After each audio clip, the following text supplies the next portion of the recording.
Hey, so yes, checking in with The First Bad Man by Miranda July, which I'm still really enjoying.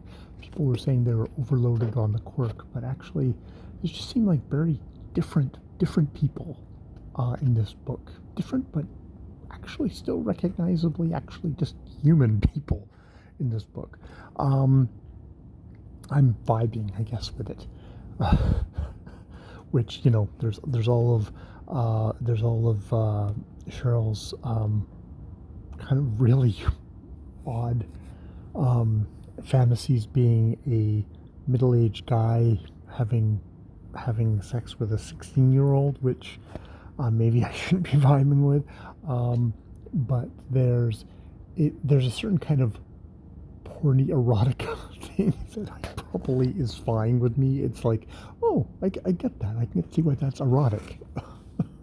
I guess on one level, as well as also saying it's kind of ridiculous because hey, my favorite kind of pornography is the ridiculous kind. Um, but there's more going on than just ridiculous pornography. Um, there is also, you know, that Klee gets pregnant, and it's been dropped already that she is, uh, I guess she's anti-choice, and she's definitely having the baby and then giving it up for adoption to a couple that she picked off of a website and just sort of did it all through the website. Um, and and she has the baby with Cheryl. Cheryl being kind of the supportive thing, her parents of Clee's parents being kind of really pissed off that their daughter has kind of latched onto this older woman who they think is becoming a mother figure, even though we know that they're having a weird, physically abusive kind of S&M kind of relationship. At the same time, Cheryl is continuing with her therapist, who we know is having adult games with this other psychologist who comes in for like 3 days a year, at which point she plays the receptionist. Um, and she happens to come early. Cheryl comes early one time, and it's where it's supposed to be with the male, this guy who usually is in, I think, in Belgium or something like that, but he comes back to the States for this, and they're having a conversation about, like, it's like, I don't think there's not even a patient is there. Like, she overhears this, and it's like, it's basically like, yeah, I probably just hear you want to try and give me a blowjob. It's like, and she's like crying, the therapist, and it's like, do you want me to give you a blowjob? It's just completely humiliating, and she kind of retreats away from it, and then she goes, oh, maybe it's, and she says, like, oh, maybe it's a thing of they were just role playing for me. And so she kind of builds up this whole thing of they were role playing. It's like, oh my goodness, you've counter transferred or something psychological like that. And she goes to the psychologist, who goes, that was such a violation. We're done. You can do no more. And she's like, oh wow, we're working through my abandonment issues. That's great. I feel like I'm getting very good work here. Which is like, I think she understands what's happening, but she's also kind of that detached, or that kind of not thinking about things like a regular person, that maybe that's actually is what she's thinking about the situation.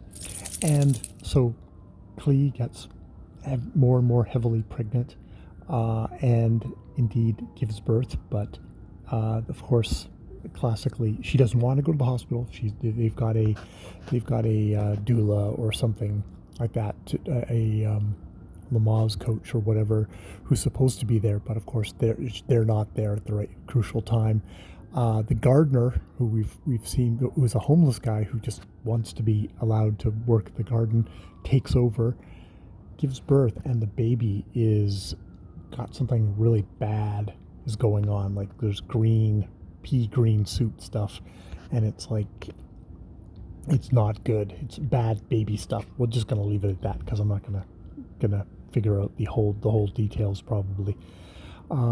bad baby stuff, and they, ends up at the hospital, is on a respirator, and it's like, oh fuck, is he gonna die? Is he gonna die? Is he gonna die? And Clea is like, it's my little man, my little man. And it's like suddenly she really is attached to this. She's attached to the baby, and it is a little boy.